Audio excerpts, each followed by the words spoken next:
नमस्कार दोस्तों, स्वागत है आपका मोटो विन की नई वीडियो में। आज हम बात करेंगे कि गाड़ी किसको लेनी चाहिए और कार को खरीदने से पहले हमें किन-किन बातों का ध्यान रखना चाहिए।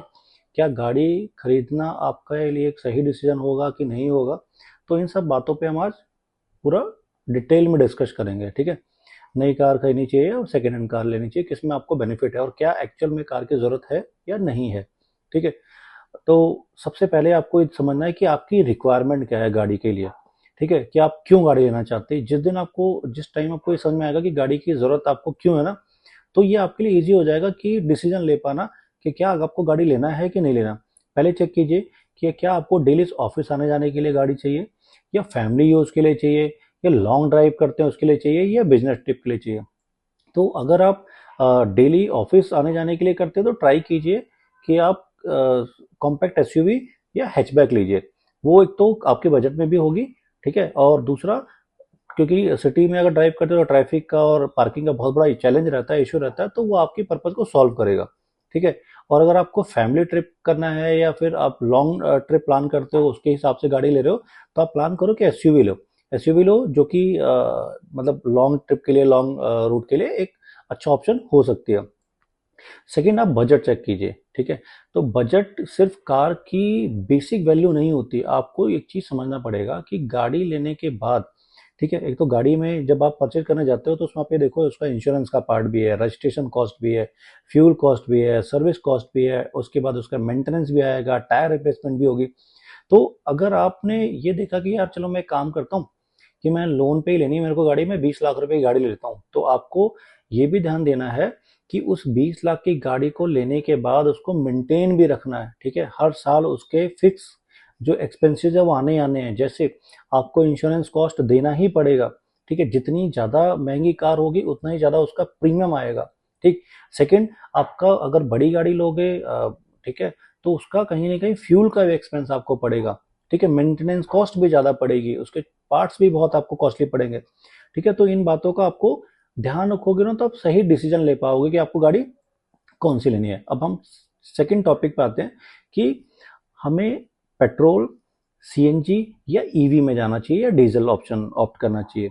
तो सबसे पहले ना अगर आप ये देखो कि आपका जो वो है अपना ट्रेवल है वो कितना किलोमीटर, अगर 1000 किलोमीटर है ना और लोकल में है तो आप बेस्ट रहेगा आपके लिए आप पेट्रोल लो।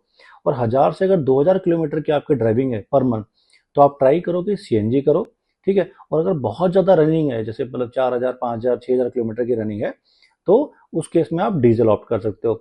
सिटी में अगर आप ड्राइव करते हो या सिटी के अंदर ही आपको रहना है तो आप कोशिश करो कि ईवी लो। और ईवी में अच्छा जो एक रेंज देती है उस ईवी को आप चूज कर सकते हो। उससे बेनिफिट क्या होगा कि ईवी का साथ एक ड्रॉबैक है कि इंडिया में अभी जो भी ईवीज है ना वो बहुत ज़्यादा रेंज के साथ नहीं है, मैक्सिमम 350-400 किलोमीटर है, ठीक है? तो अगर आपने लॉन्ग ड्राइव प्लान कर लिया तो आपको वो कहीं ना कहीं इशू, एक चैलेंज आ सकता है। तो सिटी में रहोगे तो अपने घर पे आ गए या अपने ऑफिस में कहीं पे है या कहीं पे आपने उसको चार्ज कर लिया, वो इजिली इशू सॉल्व हो जाता है। थर्ड जो है वो सेफ्टी। सेफ्टी को कभी भी इग्नोर नहीं करना। गाड़ी लेने से पहले सबसे इम्पोर्टेंट पार्ट है कि गाड़ी की सेफ्टी फीचर को चेक करो।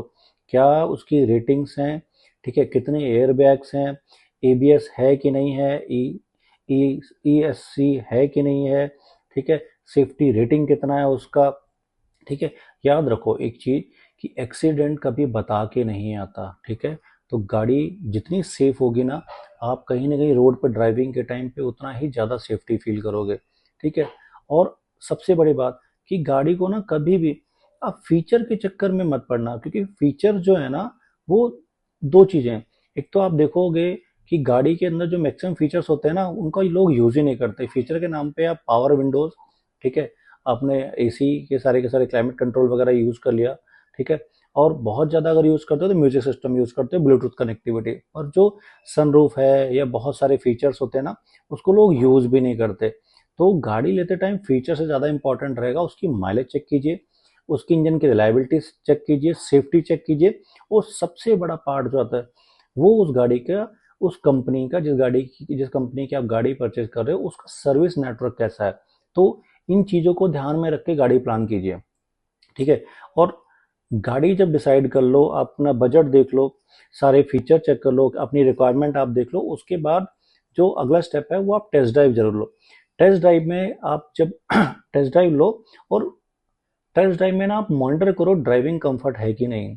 आप ये नहीं कि गाड़ी के अंदर बैठ गए, आपने ड्राइव किया और आपको मजा आ गया, नहीं। आप ये चेक करो क्या ड्राइविंग कंफर्ट है, स्टीयरिंग रिस्पॉन्स कैसा है, ठीक है, रियर सीट में कंफर्ट कैसा है, ठीक है, सस्पेंशन कैसा है। ये सारी की सारी चीजें ना आपको ड्राइविंग के टाइम पे ध्यान रखना होगा। ठीक है, अगर आप इन चीजों को ध्यान रखोगे ना, तो आप बहुत ही अच्छे से सिलेक्शन कर पाओगे अपनी गाड़ी का। और बिना टेस्ट ड्राइव किए तो गाड़ी कभी बुक मत कीजिए। और दूसरा जो एंड पॉइंट है वो है कि क्या कार खरीदना सही है या नहीं है। ठीक है, कार क्योंकि एक ऐसा प्रोडक्ट है जो कि डिप्रिशिएटिंग एसेट्स हैं, इसको आप अभी शोरूम से लो, शोरूम से निकलने के बाद अगर आप इमीडिएट इसको सेल करने जाओगे ना, तो अच्छा खासा अमाउंट इसमें से माइनस हो जाता है। हर साल इसकी जो वैल्यू है वो घटती है। थर्ड, ये वैल्यू घटने के साथ साथ इसमें फिक्स खर्चे हैं जो कि आपको हर साल पे करने ही पड़ेंगे। तो ये भी ध्यान रखना कि गाड़ी आपने ले तो ली, बट उसको आगे आपको चलाना भी है। तो गाड़ी खरीदना सही ऑप्शन रहेगा कि नहीं रहेगा, तो आप ये देखिए कि फैमिली के लिए, डेली ट्रेवल के लिए सेफ्टी या कंफर्ट चाहिए, तो इन सब बातों का ध्यान रख के गाड़ी लो। और गाड़ी लेना बहुत इजी है, पर गाड़ी को मेंटेन कर पाना और चीज़ों को आगे करना ना, वो थोड़ा सा कहीं ना कहीं टफ होता है। तो आप अपने बजट को और अपनी रिक्वायरमेंट को, जब आप दोनों चीज़ों को नोट डाउन करके डिसीजन लोगे ना, तो आप एक अच्छा ऑप्शन ले पाओगे। ठीक, तो आपको आई होप ये वीडियो पसंद आई होगी, और इसमें थोड़ी सी जानकारी मैंने कोशिश करी आपके साथ शेयर करने की। तो अगर आपको वीडियो पसंद आया हो तो सेव करें, सब्सक्राइब करें, है ना। और ऐसे ही नॉलेज की वीडियो मैं बनाता रहूँगा फ्यूचर में। मिलते हैं आपसे नेक्स्ट वीडियो में। Thank you.